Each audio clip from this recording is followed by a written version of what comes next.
Hey, Nikki. Hey, Selena.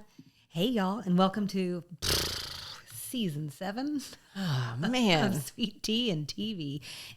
And for that matter, that makes it our 7th and final season of Designing Women. Okay.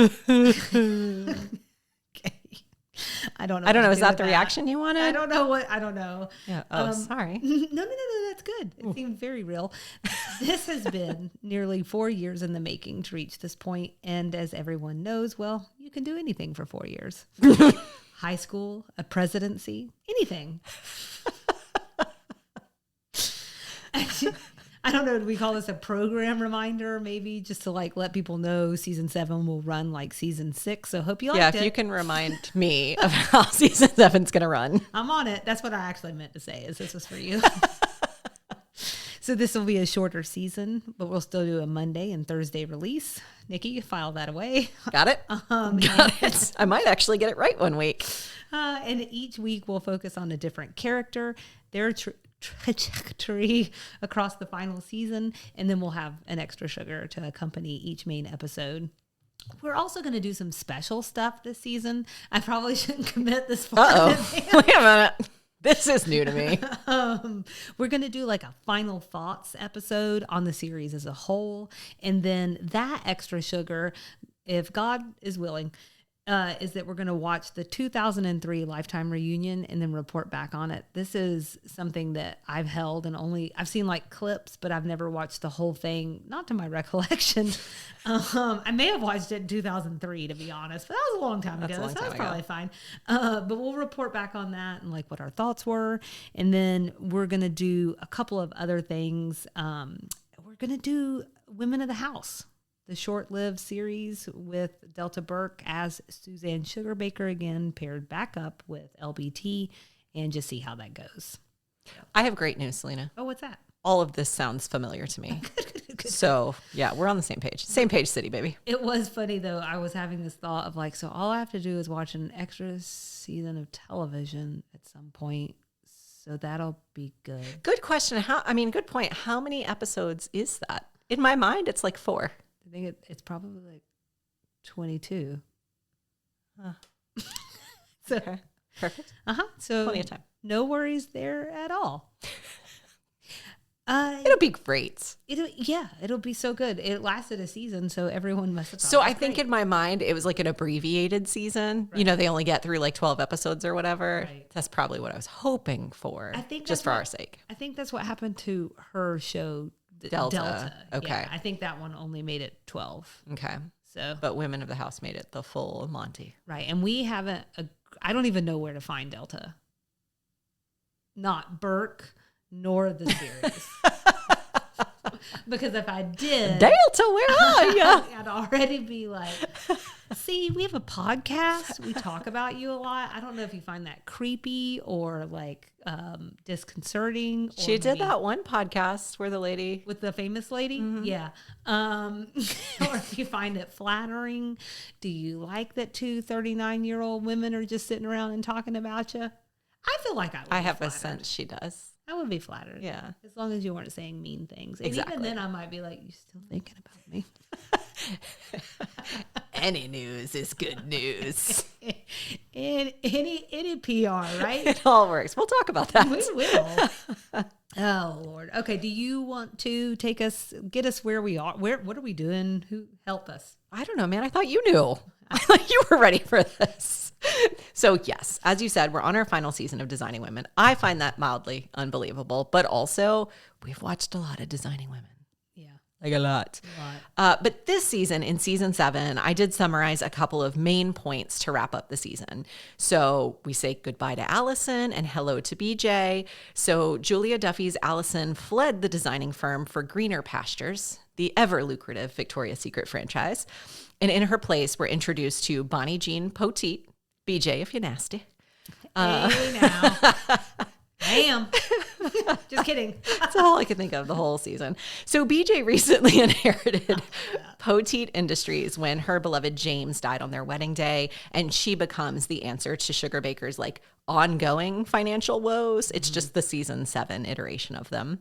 That tees us up for the bookends of the season. So we start and end with financial troubles for Sugar Bakers. So Allison left him in a lurch. BJ saved the day. By the end, though, they're forced to take a job with a terrible client who is poised to take over both Poteet Industries and Sugar Bakers. I think it's kind of like fitting or almost like poetic that we end on financial troubles, because that's really been the undercurrent for all of Designing Women, has been this will they, won't they lose the business.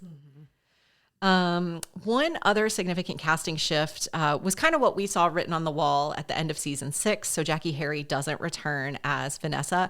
I'm going to level with you. I have so much trouble saying Jackie Harry and not Jackie Harry because she has the accent. Oh, that's fair. Oh, that's so hard for me. But I did look it up and I think it's pronounced Jackie. But she does say Jackie. In certain instances. I don't want to sound like an idiot, so I might call her Jackie. I don't want to sound like you just sounded. When Jackie hears this, I want her to think that I respect her. Well, not just think. I want her to know that I respect her, and I want to say her name the right way. I just am not sure. So yes, what was I saying? She doesn't return as Vanessa. Instead, she breaks up with Anthony on the phone. And then later, he accidentally marries Etienne. I love saying her name, though. Etienne. Oh, good, because I feel like I'm stumbling over that all the time. It's so lovely. So played by Cheryl Lee Ralph. So when we get to Anthony later this season, I think it's episode 3, we'll do more of a deep dive into Cheryl. The other thing sort of happening in the background of season 7 that's worth mentioning is that the show did move on CBS from Monday night to Friday night. So longtime listeners, big time Designing Women fans might remember the last time they moved. Classic sitcom night, Fridays. To Friday. Nobody even understands what that means anymore, but that was like a death sentence at one point in time, unless you were TGIF, and that's ahead of all of that. So yeah, which is so crazy because you would think families would settle in on Friday night to watch TV, but it is death sentence is probably the right way to put it. So way back in season 1, they shifted them to that time slot, and the fans really came together to get the show back at a normal time. But this time, the fans weren't awaiting. They weren't trying to save it. No, they're still mad. They're still mad. Still angry. Boy, are they. So just by way of reminder, at the beginning of season 6, they were actually riding at like a series high in terms of viewership and ratings. But by season 7, with the air date switch, no one was watching it anymore. A TV Guide article I found from the time said it dropped from a spot at 4th to a spot at 40th in terms of ratings. And ultimately then, of course, as we know, the show was canceled at the end of season 7. I thought it was interesting that the cast didn't even know they were filming the series finale, which they filmed that 2-parter, which we will talk about in our Extra Sugar this week. They didn't even know that was the series finale, which I feel like says a lot about that episode. I'm learning things. I think I it's probably true. Pulled some articles and then didn't read them. Well, see, because it was in my section. I wanted to learn from you. So we're going to link to some of those articles actually, but there was one Entertainment Weekly article that I wanted to quote because I think it really puts this whole season into context. It says, when it was in its prime, roughly 1988 to 1991, Women was a solid B+. This episode finishes it off with a C-. Yeah. And depending on who you are, you may not want to be called a B+. I actually thought B+ was kind of mean. Yeah, maybe a little bit. But that's the overachiever in me. Yeah. And a B+ would have sent me to bed. Right. So I don't know, but long story short, that article was not complimentary. And from what I could find, because I did do, beyond the articles you had shared, I did a little bit of a lit review light, if you will, and it was not a flattering time. I love it when you apply science to Designing Women. There's a methodology to it all, you know what I mean? I have heard of a methodology before. Is there anything else in terms of big plot points that I didn't mention that you wanted to say? I think you did a great job capturing it, so I'll only muddy the waters. Oh, go on, girl. Well, I have one more thing for you, Selena. I mean, I have a couple things, but on socials, you challenged me. Oh, you reminded me that I did a poem for season 6 and then challenged me to see what I could come up with for season 7. Oh. I didn't come up with anything, so we can move on. I'm just kidding. Okay. I'm just kidding. You ready for me to lay it on you? I am. I had so many versions, and I think I almost kept the other versions just so you could see them, but I think I ended up removing them. So this is where I ended up at the end. Maybe you could do all the other ones for Patreons. Well, I deleted them, so. Good luck then. Do it yourself. Okay, I'm ready. All right. Changes afoot at Sugar Bakers. BJ joins the movers and shakers. Anthony and Etienne are wed. The cast's inhibitions shed. Series finale. Any takers? I love it. Which is exactly what I said last time, I think. I know. I wouldn't have known that except for the fact I just pulled that audio. You just listened to it? Is that your reaction for like you don't know what else to say? No. I really enjoy when you come with surprises. This is one of the only places I can handle surprises. It's probably because I'm plugged in. And I can't go anywhere.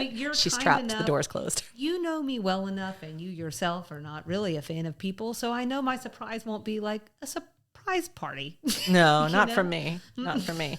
Although one day I might surprise you with a listener party where we just have you walk right into a whole room of listeners. I just got a little scared. This makes you sweat a little bit. Yeah, I would have to put clothes on. Joke's on you, Nikki. I sweat naturally all the time because that's what happens when you're hot. That's true. I mean, well, tee. Well, thank you for that poem. You're welcome. Really enjoyed that. One of the things that I read through a bunch of the reviews and like criticisms of season 7, this were the line, the cast's inhibitions shed, that's so hard to say, was that they really feel like they leaned so heavily into the shenanigans and like pushed Julia into crazy things you wouldn't find her in, which maybe we'll talk about when we talk about our reactions to season 7. But that's really where I was going with that sentence. Like that was the overwhelming criticism that I saw was like, Mary Jo and Julia are doing things they'd never do. So I wanted to squeeze that in there. Okay. Real talk. Real talk. I'm really excited to hear what you think because I've got strong feelings. Thoughts upon thoughts upon thoughts. All right. So to further contextualize us into this season, let's talk about that first episode. Let's contextualize the context. Just really like hammer the nails in. So season 7, episode 1 was called Of Human Bondage, and it premiered on September 25th, 1992. It was written by LBT and directed by David Steinberg. And the Designing Women online summary was, as we've talked about, Allison pulls her money out of Sugar Bakers, leaving the firm on the brink of bankruptcy. Depressed, the ladies get intoxicated and lose their inhibitions. Oh, look, there it is, that word. Lose their inhibitions, celebrating Julia's birthday at new client Bonnie Jean Poteet's home, strapping Anthony to a bondage wheel while a drunken Julia loses her shares of the company to BJ in a card game. That summary is a long sentence. It's a long sentence. That's really all you need to know. That's all. This is season 7 in a nutshell. So we're calling all of our reactions to season 7 the do-over. I like it. So that's what I got, Selena. Okay, so let's get into general reactions. Like I said, this is the big time. We're ready to talk about it. Nikki, this is the big time. I don't even know what that means. What is your first general reaction to the season? I mean, it's really hard to have high hopes for this season, given everything we've heard from the fanship online, everything we've read. And knowing it was going to be canceled, I went into this sort of feeling like, oh, it's going to be a great season. We're just going to rip off the Band-Aid and be done with it. Oh, I really wish I had talked to you first then. Go on. But I will say, like, the new abbreviated intro and the title card, everything sort of modernized it. And I felt like, oh, here we go. This is feeling like something. I think overall the season just reads so differently to me. It's structured much more like a 90s sitcom that I'm used to. Like it's fast paced. It's almost exclusively shenanigans oriented, which is like right in my wheelhouse. There aren't a lot of those deep life lessons. So in that way, it felt comfortable to me for most of the season. I know that's hard for fans. And we'll talk later about how I feel like it actually landed, but that was my first reaction to watching it. And then I'll just say, I think everything we've heard from fans really set the table for us going into this watch. And for me doing my research, I was going into it expecting not to like it, but I think they're kind of onto something. It was among the weakest seasons we've seen, if not the weakest. The finale straight up depressed me because it was like this, after all of this, it just was depressing. So I have a couple more thoughts, but we can stop there and see what you think. So I think we're going to land in the same place, but like an We're going to take a idiot. different journey. Yeah, like an idiot. I actually came in with high expectations. I think it was because with season 6, I had a similar reaction or feeling coming in, which is because everybody just poo-pooed on it so much that I was like, well, I think season 6 is fine. Right. I think maybe this was an overreaction. Yeah. And that's not to discount anyone's feelings. It's also 35 years of separation. It's also a TV show. So we could all like take it down a notch. Just be calm, Sure. you know, be easy. Be cool. That's what I'm saying to people this year. Which is what everybody is always like, just be easy, like Selene. Okay, first of all, just everything there was good. I just called myself easy. And Selene. I certainly tell people that all the time. You know who's just be easy. easy like Selene. I quit. What if I just walked out right now? Anyways, so I had higher expectations for that reason. But in general, as I got into it, I was just struggling. There was a lot of recycling or revisiting of old plot lines and conflicts. And when they tried new things, which I could see them doing, it just wasn't landing, at least for me. I also felt like the show kind of lost sight of what it was and who it was, which I think is speaking to what you were saying there, that it was like more shenanigan heavy. But because of that, it felt a little aimless, and that really felt present on my entire watch. I was looking back at my notes, and at some point, because we're fun like that, and I literally wrote down what in God's name is happening in this episode. So you can, I'll hold on which one that is in case you're able to take a guess. But yeah, I was expecting to be wowed, and then expectations, man, dangerous. So I should have talked to you first. The other thing I'll just say is in preparing for our series finale breakdown, which we'll get to, spoiler alert, I realized something about season 7 that helped crystallize something for me until you tell me that I've got this wrong. I might challenge me. There was no LBT or Pam Norris in the mix. So honestly, I think my feelings about things are kind of well-founded because the two women who knew the characters best were absent. It was more like people who enjoyed the characters writing them. And so you sort of end up with these bizarro or caricature versions of the women in Anthony that we've grown to love. So that's my first reaction.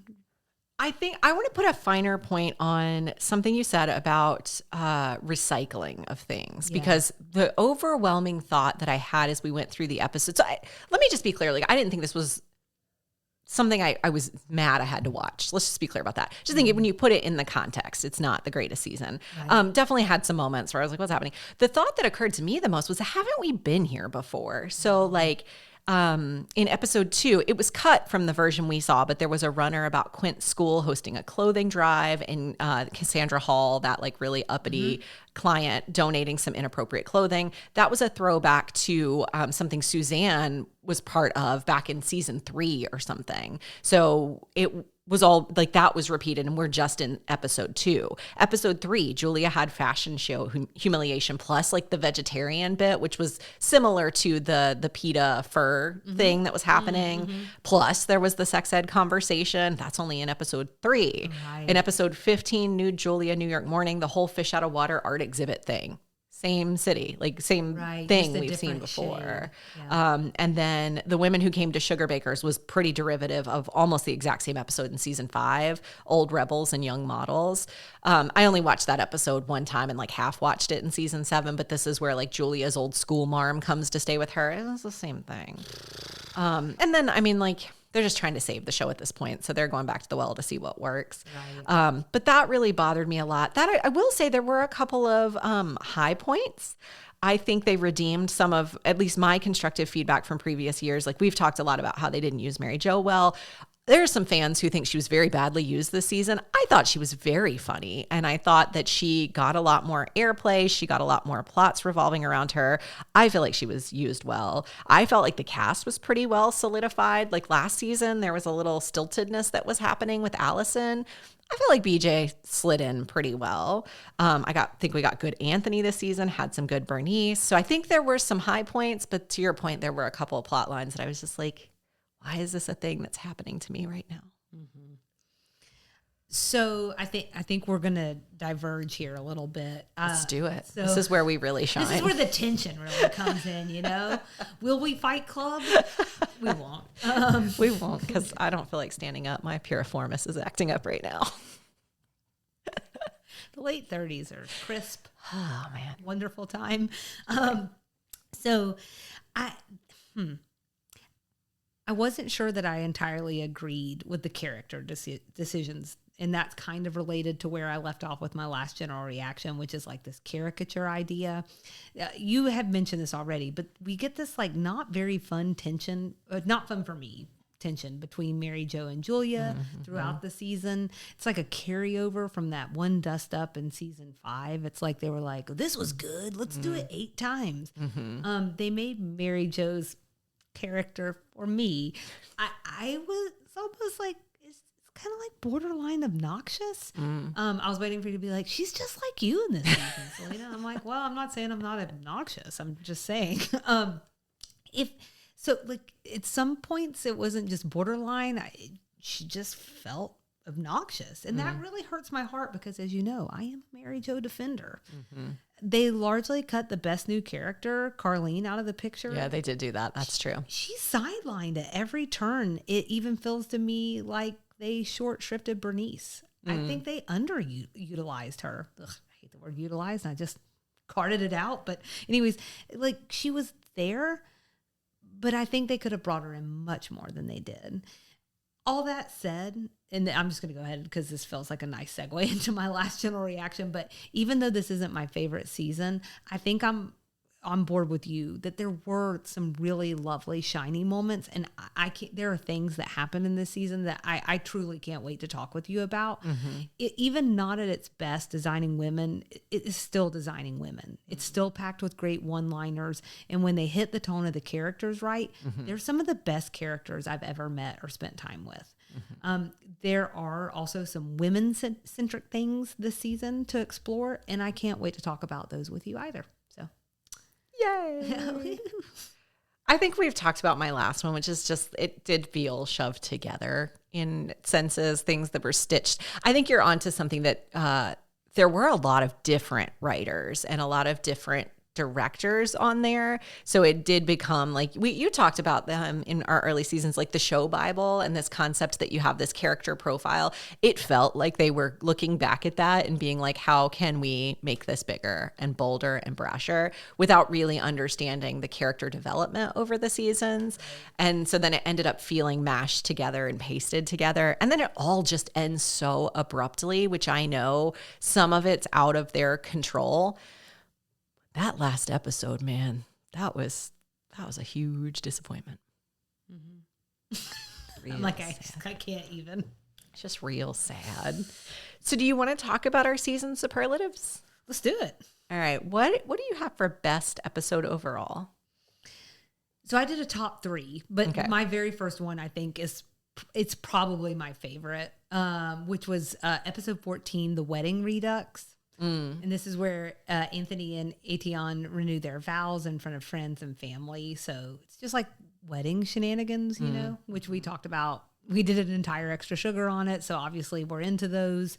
You know, we put Anthony in a pressure cooker, and that really allowed me. He always does well in those situations. Yeah, you know you're in for a good time if Anthony's feeling the heat. So that gave us the chance to see Meshach cook, which is always nice. And you know, we also get some great guest stars, which I'll talk about here shortly. And then Bernice is Bernicing, you know, and I'm like trying to hold some things back for people's individual episodes. So I won't say much more than that, except for to say big highlight for me. Big, huge. I think mine is a twofer, and it's interrelated to that one. So it's Viva Las Vegas and Fools Rush In, which was a 2-part episode, I think, which I didn't realize the first go round. I think those two together, you know, I love a shenanigan, especially when we take it on the road. I just enjoy that. I thought we had some really funny bits sprinkled in, like Sassy Bernice. She was next level all season, but this episode in particular, I was there once with a senior citizens tour. I didn't think it was so hot. I didn't win a damn thing at bingo, and those showgirls sticking their big breasts in your face all day long while they could poke someone's eye out. Like, she was just like curmudgeonly, but also having a little bit of a good time, which I enjoyed. I really liked her first reaction to Etienne. So this was kind of maybe the first real semblance we had that Bernice is like a mama hen to Anthony. She's a little bit that way with previous girlfriends, but this was Mama hen. next level. In love with him. Yeah. One of the two. Yeah. Just not both. She said, what just flashed through my head was that interaction between Julia and her son that you posted on social media recently. Yes, that people got really mad about. Yeah. That just flashed through my head. Both Yeah. can be true. Her first reaction to Etienne was really funny. Let me add her. I'll pitch her jolly little follies right out of here. I bet she'll bounce. And then she had problem solving to this situation. She said, this girl's a real snoozer. I think we should get her up and slap her around and make her tell us what happened. But then we had Carlene had this outsized reaction to the chance of stopping in Albuquerque. She lost her mind over that. Anthony had a great reaction to being invited on the trip. BJ, you have no way of knowing this, but every adventure I've ever gone on with these women, from going to Graceland when it was closed to spending a night wearing pantyhose in a 10-degree motel room with Suzanne Sugarbaker, has just ended up as a total disaster. But hey, this could be the one that just finishes him off. And then he went, and it was bad. There were just some very funny lines. I loved Mary Jo and Julia gambling. I've brought this up no fewer than 3 times to Kyle recently because they were playing craps, which is his game of choice. Mary Jo's slow descent into crazy over craps brought me so much joy. My only beef with this episode was the 45-minute musical interlude with Get My Boogie Down. It just kept going. And we only need to hear Get My Boogie Down one time to realize. I'll probably have thoughts eventually. So that was my best episode. Okay. What about your worst? Well, first I'm just going to say that kind of makes me want to return to that one. So I liked it. I thought it was fun. I've watched it a few times, and I never once thought anything bad about it, other than that Get Your Boogie Down. But I just fast forwarded through it the last time. So my next one, which is really, really close with episode 14, but it's episode 16, which is Sex, Lies, and Bad Hair Days. This is BJ's birthday. It's not just her birthday. It's also her returning to the dating world. Right. She has these nightmare dates. There's the female camaraderie. There's these zippy lines. This is just catnip for me. I'm like, I get to see terrible dates and feminism. Wonderful. Yeah. This one is representative of when they really hit the pacing just right. We don't languish too long at Sugarbaker's before getting into the action, which in this case are those dates. We also, you can see the methodology and, you can see that template. And then they find a reasonable way to bring everyone together at the end, which is like a girls' night. And then there are some lessons learned in the mix. This is another occasion where I'm going to put my further thoughts on hold so that I don't ruin every other thing that I have to say later in the season, but absolutely tops for me. And what was your number 3? Number 3 was episode 20, The Lying Game. This is where Carlene dresses up like a man. There's a lot to unpack from this episode, so I'll be coming back to this one a few times probably between now and the wrap on season 7.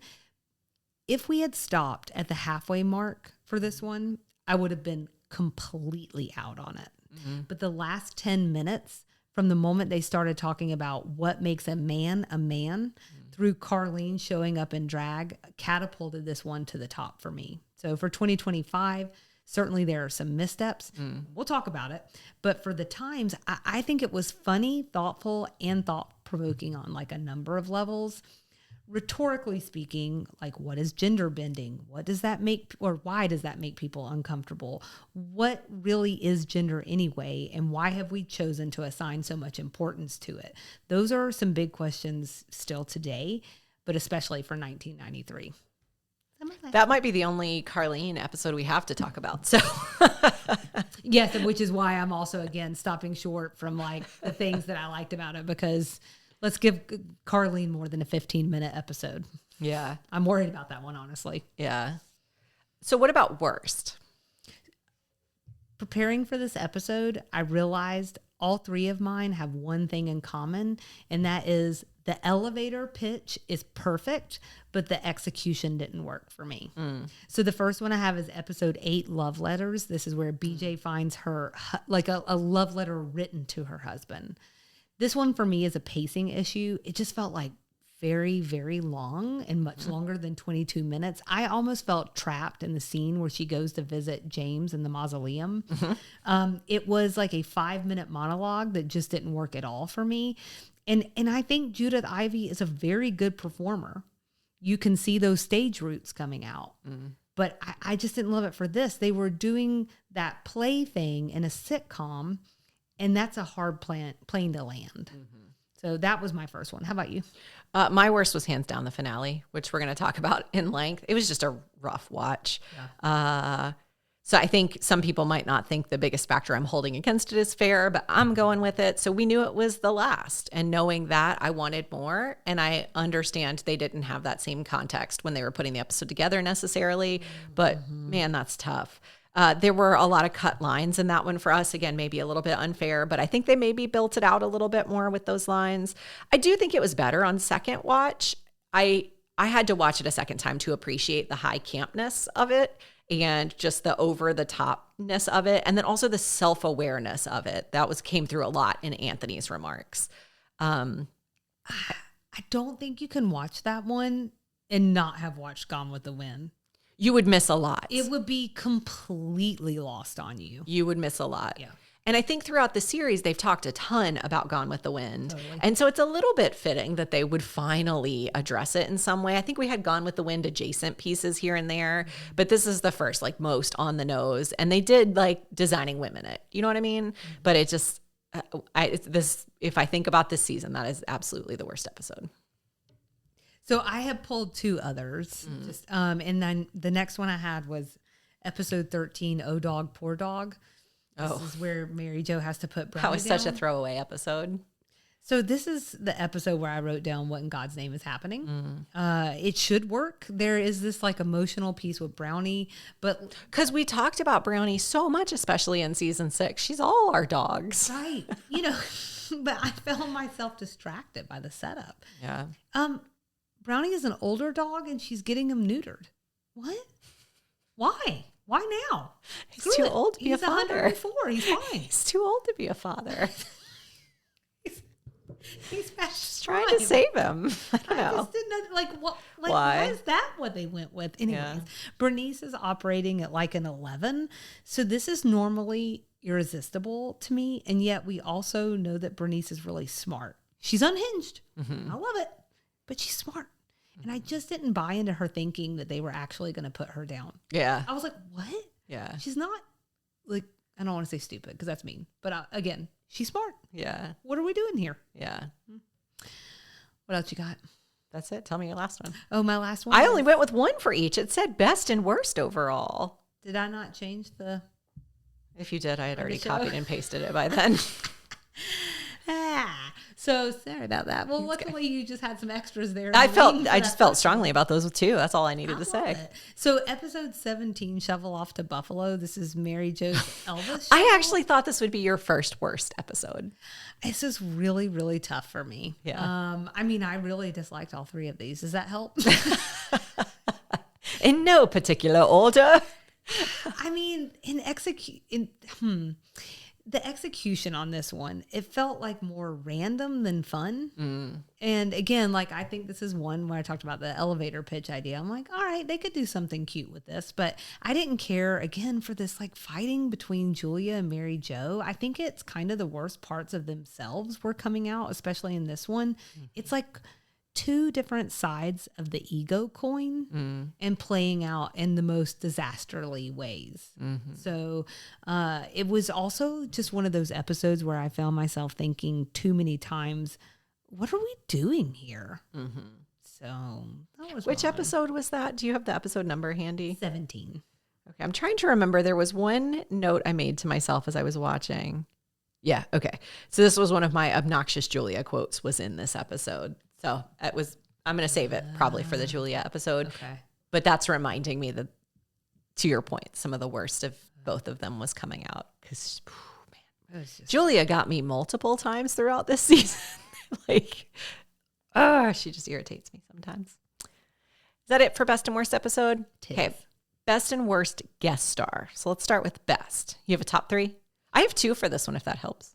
Well, I have what I'm calling a sitcom trifecta. Oh, okay. So I hope you'll allow it. I will. But the reason I'm calling it a sitcom trifecta is because wildly, 3 of the most popular characters in network TV history just kind of show up in the final season. So first we have Sherman Hemsley as Mr. Toussaint, a.k.a.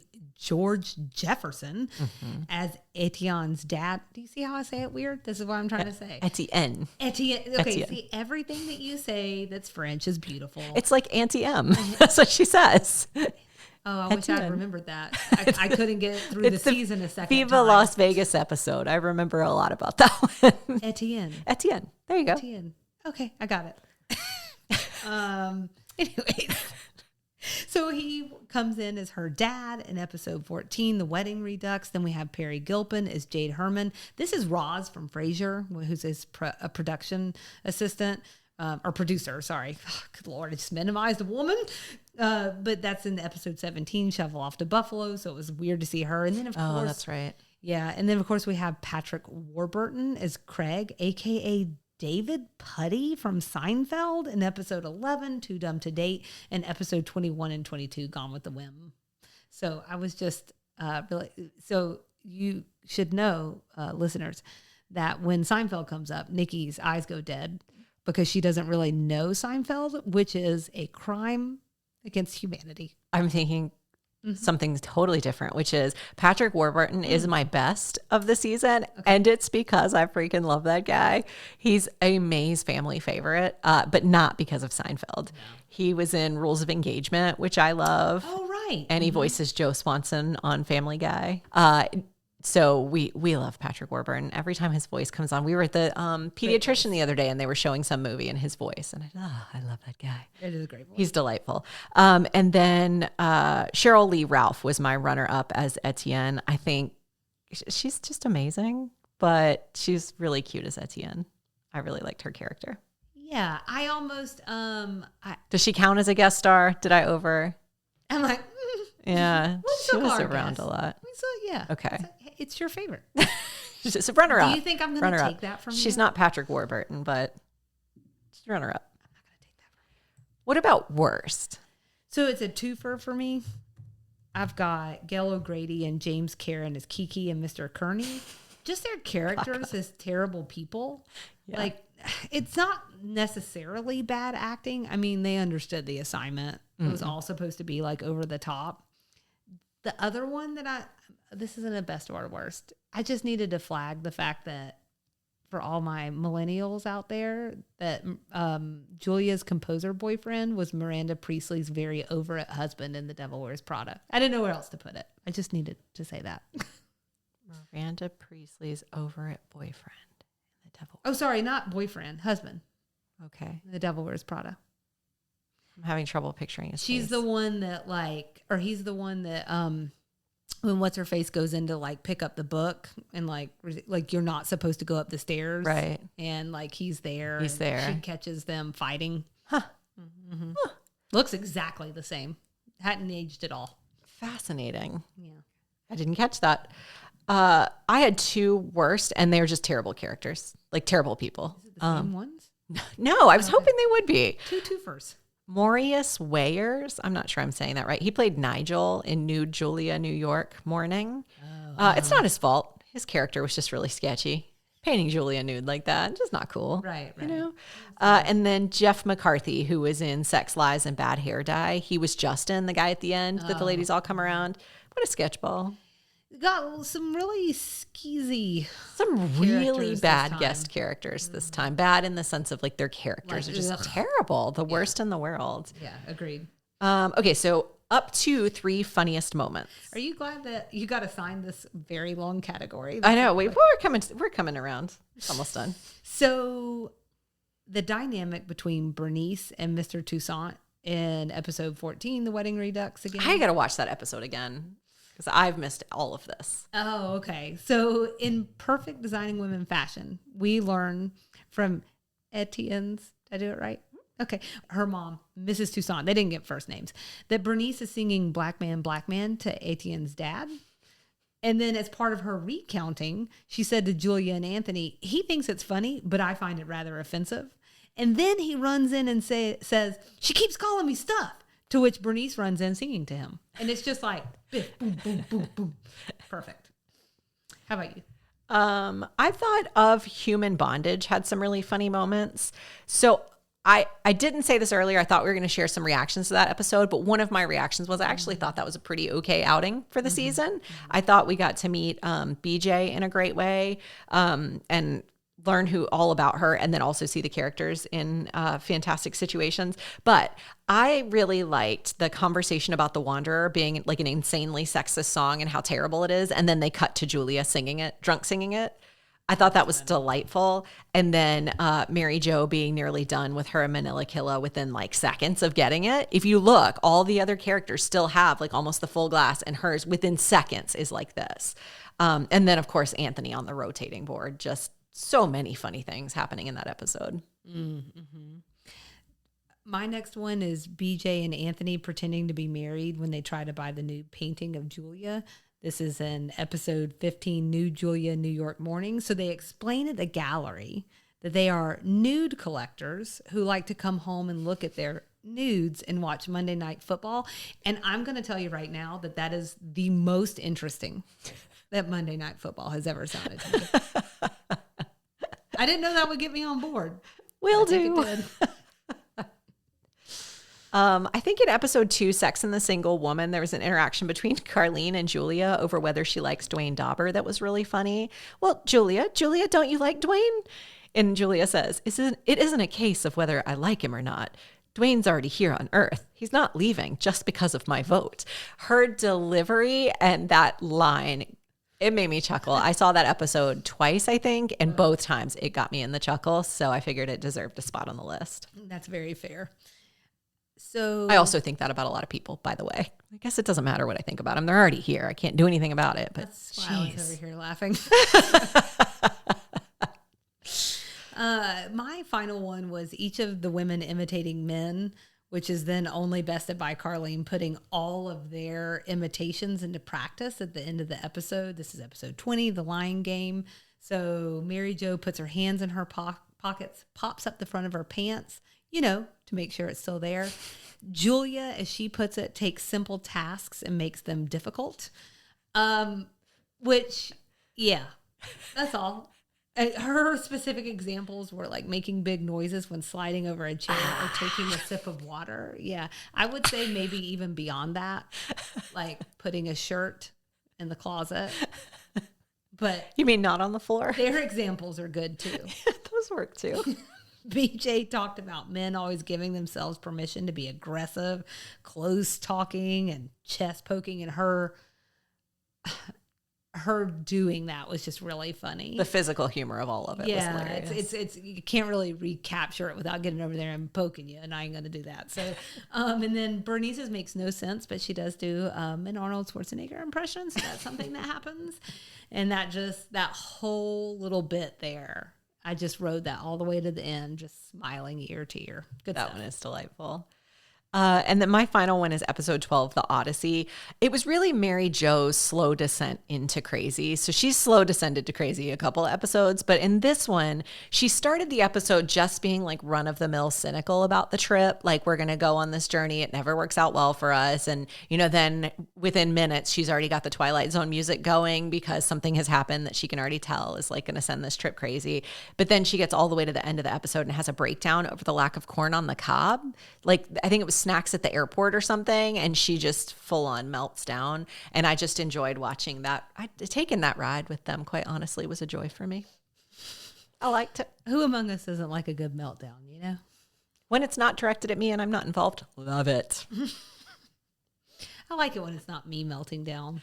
I do. Or my children or my husband. But like people on TV like to watch it. Mm-hmm. Fair enough. Did you have any more funniest moments? Okay.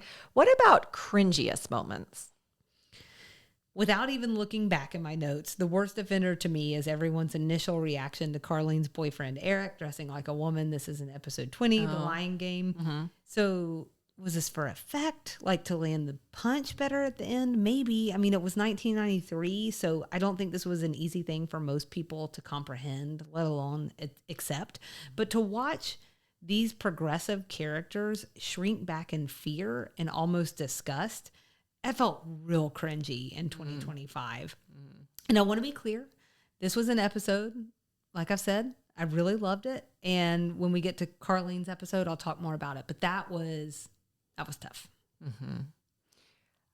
I'm going to say, it's not in my notes anywhere, but I'm going to say this before I forget, because I think that's on the note of something you said earlier about like caricatures of these characters kind of diverging from the character profile we've established. One of the criticisms that I read about this season was that it was anti-feminist for a show that started feminist. You said progressive characters reacted in a way you weren't expecting. I think the criticism I read was that feminist characters didn't act very feminist throughout this season. So the specific on the nose criticism was Bernice. Her jokes were mostly boob jokes and like bimbo jokes and jabs at a certain type of woman, which they feel like wouldn't resonate for this particular crew of people. And the fact that kept coming up throughout the season. After I read that, I tried to watch the episodes I was watching with that in mind. I haven't figured out where I land on that criticism. Okay. I think the show has almost always judged a certain type of woman. We saw that play out with Suzanne and certain things about Suzanne's personality. I think it's played out even with some of the characters in different parts of their personality. Yeah. So it might just speak to, one, it's just a TV show, so whatever. But two, it might just speak to how complex feminism is and what does feminism mean and how do you explore that and what does that mean? But I did just want to say that as we're talking about cringiest things, the feminism piece, the progressive piece, people feel like sort of came back through the season. I think that's a good point. But I think I'm really siding primarily with what you said, which is I feel like it's a bit uneven anyway. Yeah. They poke at a certain type of woman. They're early on, it was very clear they have something against people who aren't real thin. I don't even know if that's, I shouldn't even put it like that, but it's more like there were like a lot of fat jokes. And I think that doesn't fit in well with this idea that they were also trying to stand up for Delta Burke at different points and also have those things in the mix. To your point about feminism, it gets complicated. And I think what's inside people's heads get complicated, but certainly some of that was hanging out and finding its way into the plots. So, but now I'm sad. Talk about my actual cringiest moment. So episode 2, Sex and the Single Woman, Dwayne Dauber's back, which means that his racist tendencies are back. And he said some really inappropriate things to Anthony, which culminated in something actually funny. Anthony got a chance to be super on the nose this season and call out some really racist things in a delightful way. But he ran through a list of stereotypical things they would do during their sleepover, which I thought was funny, but it was driven by a cringy thing that was happening with Dwayne Dauber. Yes. And while we're on that train, I think my other most cringy moment was the ladies waxing poetically about the antebellum South in episode 21. Going with the whim. Though I think the show did, to your point, when you're talking about what Anthony did, they counterbalanced that perspective with Anthony's takes. I thought that was really helpful, but it was just still like, okay, like we're too excited, I think. It wasn't as self-aware as you would have expected Julia, for instance, to be. Again, thinking about someone who's progressive, thinking about someone who loves Anthony as a friend, and it just didn't feel true. I think that was still a sign of the times and a real unfortunate blind spot for Southern progressives in the 80s and 90s, in the 2000s. I have one obnoxious moment, which I thought you might feel because you've already shared this, which is our introduction to Auntie M. Etienne was a full musical number by Cheryl Lee Ralph. Yeah. That was not for me. You got to get your boogie down. I know why they did it. I get it. Yeah. But like, we hadn't even met her yet. I had no time with this woman. Yep. It's like meeting someone for the first time, but they're naked. Yeah. You know, like I need to see you 3 times in clothes. Yeah. And then that's fine. It's not. I still don't want to watch 45 minutes of Get Your Boogie Down. It was just the same words over and over again. It was just stolen glances. Couldn't they have given her a better song? Yeah. Yes. Give that woman a better song. Give her, or like Give not a that song. talent. Not a song. Give her a dance. Something. Give her something. Give her something. Yeah.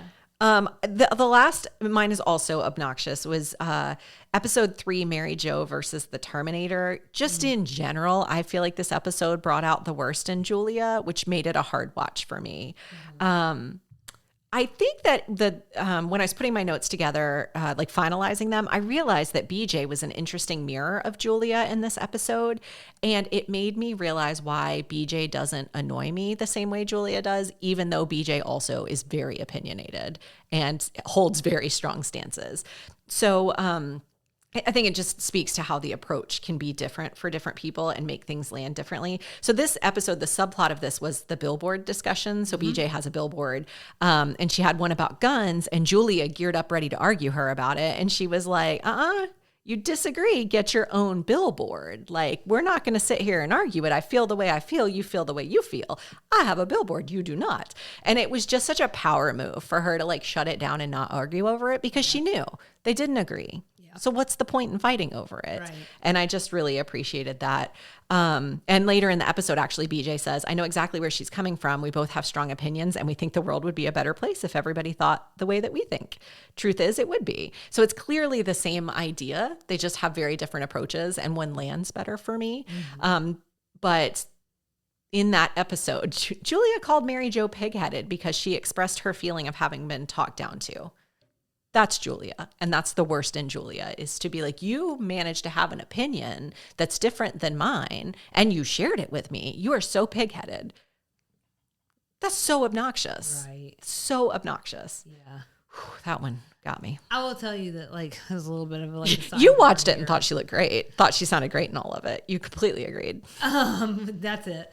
No, only that I thought they were setting up BJ to be more of a foil to her in those first episodes, and then I noticed that really petered out. Yeah. And I guess I decided not to take that tack. Yeah. Tracky tack. Well, because they set her up to just not even deal. Like, she wouldn't even lower herself to arguing with Julia. Right. Like, not even going to discuss it with you. I need to probably take a page out of that book. It doesn't hurt. It couldn't hurt. It hurts. Okay, last point is most socially or culturally important or relevant plot. Okay, so we've kind of already been dancing around this, but like the last few seasons were more silly, less substance. Not a bad thing. It's a sitcom. It's fine. That said, I identified several things I thought could fit here, but I'm going to save most of them for our character-specific discussions. For today, I'm going to take the 500-foot distance, and I'm going to go with the topic of loss. So BJ has just lost her husband, and her arc over the season shows us like shades of what that journey might look like. You know, what might be hard, what might be heartfelt and important to a person's healing. And then Mary Jo loses Brownie, which leads to everyone talking about that special relationship that people have with their pets. So I think that's probably even more relevant today. I think there have always been people where like pets are part of the family, but I think that's like, it's just so much more significant now. I don't even know how to put that into words, but it just feels more, it's like we talked about with pets before. It's like less eccentric and more accepted. So, well, we lost Jackson just before I watched this episode. So that was a tough watch for me. I was really thinking about that the whole time, but I didn't want to like poke at you, but I had been wondering, I'm like, oh my God, is she hitting this episode? Oh my God, oh my God, oh my God. So I think I've experienced significant loss in my life. So I process it maybe different. I won't say better, but just differently than people, and maybe a little more. It's just part of life now to me. Right. So I did have a very rough week or so there. But when I saw this episode, it definitely struck a chord with me, because they are part of your everyday. They're part of your everyday. And when they're not there, it's hard. So I have some thoughts on that theme of loss when we get to the BJ episode, but I agree that is, that does come across throughout this season. We talked about this in person a few weeks ago. The Lying Game is the one that brought us the closest to real social commentary for all the reasons you've already shared. And so we'll probably also talk about it in the Carlene episode. But to me, that felt like when I was watching through the season, I was like, this almost feels like one of the heaviest topics that we're going to tackle this season. There are some other things that came up with individual characters, but overall, that's the one that came to mind when I thought of this category. Mm-hmm, no doubt. Well, after you've led 75 minutes of I'm areas sorry. for us to talk about. Maybe I didn't do it well. Yeah, that's what I'm worried about. You want to rate this sucker? Let's do it. My rating scale is business losing poker hands. On its own, I'd give it.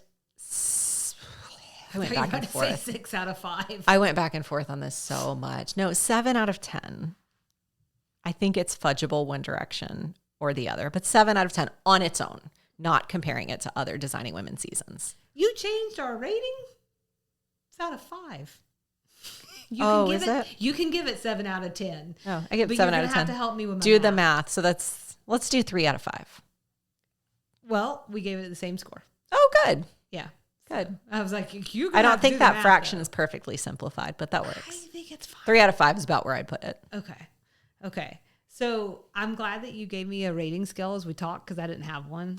I kept coming back and being like, I got nothing. That one came to me at the last minute because I watched that first episode again. Oh, well, I went with Jolly Little Follies. Oh, I do like that. So thanks for handing that one over. Otherwise, it was just going to be me going. You kind of already alluded to this. How will we rate it compared to previous seasons? Lower, considerably lower. Yeah. I probably would give it more like, I don't want to say 1 because that feels too low. I actually had, on my rating scale of 10, I had 4. So I guess that would, I don't know, 2. It's like somewhere in the 1.5 to 2 compared to other seasons. Here, hold on. I know, don't pull out a calculator. I won't. It just definitely wasn't Designing Women's best work. I felt like last season, for everything everybody said about Allison, I just thought last season would be the worst of all time. This is worse than that. So when you put it in comparison, it's the weakest season of the show. It's rough. On that bright spot. On that note, but there were bright spots, which I do think when we get into the individual character episodes, maybe we'll touch on a little bit, which leads us to next week's episode, which will be our first character-specific episode. Mm-hmm. We're going to talk about Ms. Bonnet Jean Poteet. I hate saying her last name, Poteet. And then if you make me say BJ before that, it's hard for me. BJ Poteet. So we'd love everyone to follow along with us and engage. We're on Instagram and Facebook at Sweet Tea and TV, where silliness responses have become increasingly unhinged to the haters. We're also on TikTok for as long as TikTok's a thing. Is it until this weekend? And then they might cut it off. So maybe we'll still be on TikTok. Maybe try Instagram first at Sweet Tea TV Pod. You can search us on YouTube, Sweet Tea TV. And we're also, our email address, it's sweettv7371. Our email address is sweetttvpod@gmail.com. And I get those messages, and I personally love when people send us emails. Listener Candace sent us some really great thoughts going from season 6 to season 7. And every now and then I get a comment on the website that comes through the email. They make me happy, so keep doing it, guys. Which leads me to the website, which is www.sweettv.com. You can send us a message that way too. And then, of course, like everybody says at the end of a podcast, please tell your family and friends about us. Please leave us a good rating wherever you listen to podcasts. And then you can visit the website for additional ways to support us. And then I think we've talked about this throughout this episode, that our extra sugar this week is going to be solely dedicated to the series finale. We're going to give it the old-fashioned Sweet Tea and TV take, where we break down the entire episode by itself. That's right.